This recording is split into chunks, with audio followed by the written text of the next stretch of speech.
Okay guys, this is step 7. It is the edges. Okay, if you've not got a solid face, you can take any color, means any side, and just perform this algorithm to get the edges.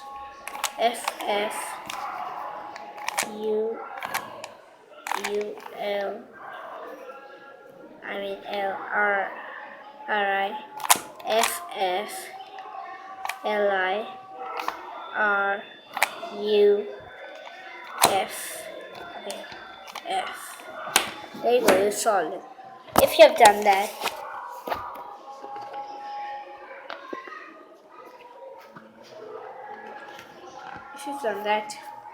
and then you've got a solid face, keep it to the opposite side like this.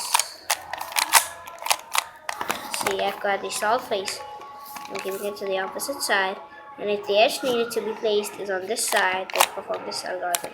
F F U I L R F F L R I L I R U I F F.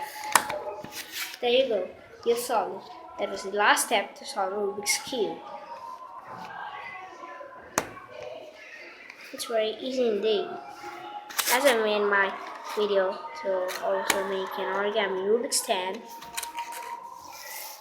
you can just make it, and then in my cool patterns video, you can just check out the flower pattern.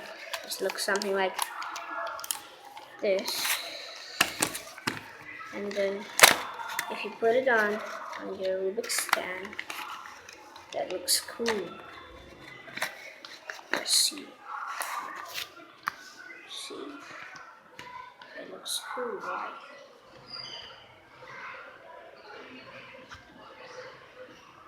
Okay, bye for now. In part 8, I'll be showing you how to align the cross, and in part 9, how to just find a perfect corner, and then how to rotate a perfect corner.